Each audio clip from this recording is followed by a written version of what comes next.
You have tried many things in the past: meditation, retreats, yoga, pranayama, manifestation, and so on. And maybe it gave you some results, but you have this feeling that you are not where you are supposed to be and you feel stuck. There is still a gap between where you are and where you wish to be, either in terms of your outcomes in life or in terms of your inner spiritual evolution. And you start to wonder if something is wrong with you. Now, there is nothing wrong in you.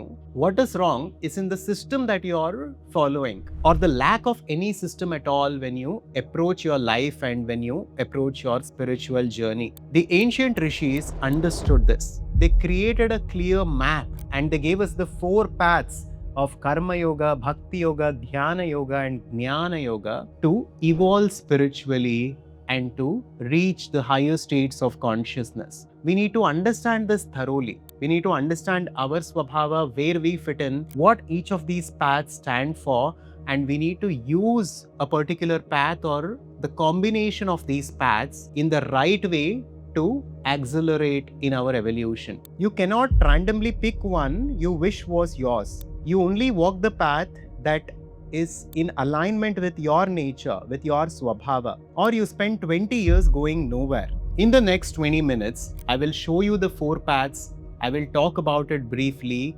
I will help you understand which path is likely yours, and towards the end, I will also share an access to a free resource from ACS that we use with our members to help them understand where they are at and which path is the right path for them. And we will also speak about our common path at Adhvaitha Conscious Society that we call the Conscious Creation Path, which is an integrated path of all these 4 journeys. Most spiritual seekers are imitating someone else's path. People get inspired by a spiritual teacher, people get mesmerized by a song, and they follow a cult. They randomly follow something which is not inherently true and which is not in alignment with who they are. This is exactly the reason the ancient rishis and the ancient Bhagavad Gita gave us these particular paths to follow. Now let's come to these paths one by one. Krishna teaches all of them to Arjuna over the 18 chapters. Karma Yoga is the path of the doer. It is for someone who is active in the world, for an entrepreneur, for a professional, for a leader who is active in the world, who is doing things and who has certain responsibilities. This is extremely relevant for most of us. But how we need to approach this is very, very subtle. Karma Yoga is not just action, it is conscious action. It's about doing action without the sense of doership. It is doing action without our attachment to the results and outcomes. What we need to understand is that each of these paths are designed for a specific kind of a seeker based on their nature and based on their life circumstances. And it is designed in a way where we can easily and effortlessly move towards Jnana and Mukti, that is ultimately liberation and enlightenment. And there is a simple formula to Karma Yoga, which is the right intention based on dharma. Then it is about complete surrender to the outcomes of our action, and then it's about taking conscious action. Karma Yoga is not about walking away from our responsibilities, or it is not about inaction, but it is just about conscious detached action. So that is the path of karma. Now let's come to the path of bhakti. Bhakti is devotion. There is no logic here. It's pure emotion. It is pure love. If you are a devotee, you already know it. The very name of the deity and God will bring tears into your eyes. This is the path of love. This is the path where there is complete surrender, where there is no separation between the deity and the devotee, where everything is one and you are in absolute bliss. Although this is not the form of devotion many practice. Krishna gives the different stages of devotion, and he speaks about Arthi Bhakti and Artharthi Bhakti, and finally he comes to the Jnani Bhakti. Generally, devotion is transactional. This is the surface level of devotion where you say to God, I will give you this, you grant me this desire. You help me achieve my goal and I will do this for you, or I will donate this, or something like that. It is transactional. It is low value. But the pure bhakti yoga is completely different, where you surrender your ego completely and all of your responsibility is delegated to the Lord, to the divine. It's a wonderful path to walk and it is extremely liberating. But again, for a skeptical mind, for an extremely logical mind, if this does not resonate, then they need to choose their path accordingly. There is always the path of Jnana, Dhyana, or Karma for them.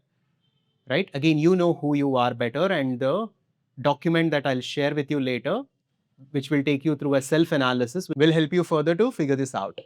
And then let's come to Dhyana. Dhyana is the path of Raja Yoga, as it is called. The Patanjali Yoga Sutras are very relevant here.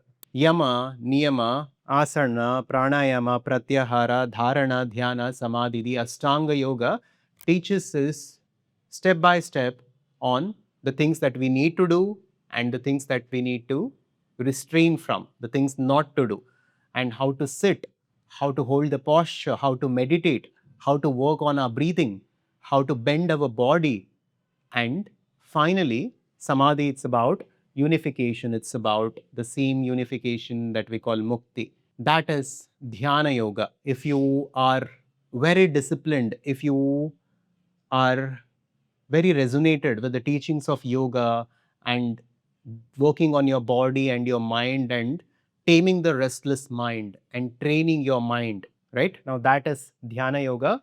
In Karma Yoga, we are detaching the mind from all activity and action. In Bhakti Yoga, we are softening the mind with love and devotion. In Dhyana Yoga, we are taming the restless mind and we are calming the mind.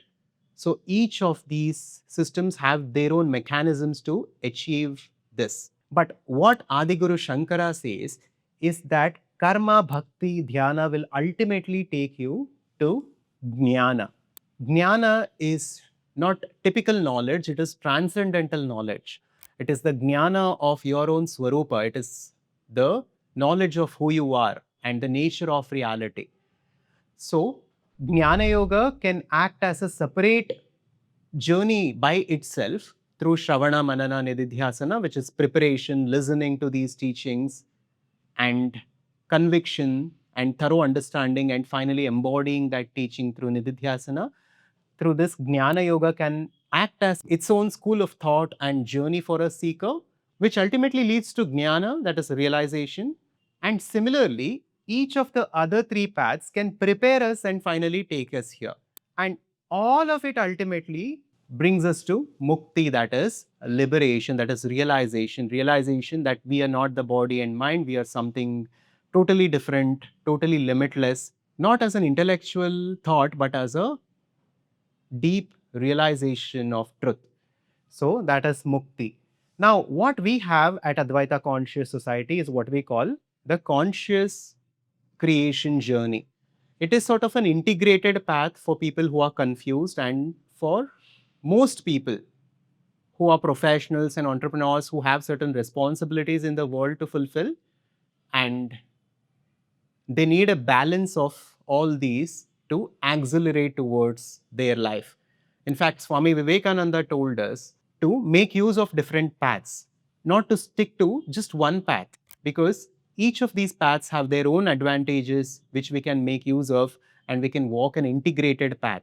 And conscious creation is such path. And to understand more about conscious creation, watch this free training next, where you will understand the science of conscious creation, how we developed it, and if it resonates, you can even apply to work with us. And similarly, you can find a document in the description and you can go through the self-evaluation process to figure out which can be the primary path for you, or a balanced path is the one for you. But always remember, just because you choose one path, it doesn't mean you're negating or ignoring the other paths. You can always make use of the principles and the systems of the other paths to evolve in your journey. Subscribe to Advaita to wake up. Shivoham.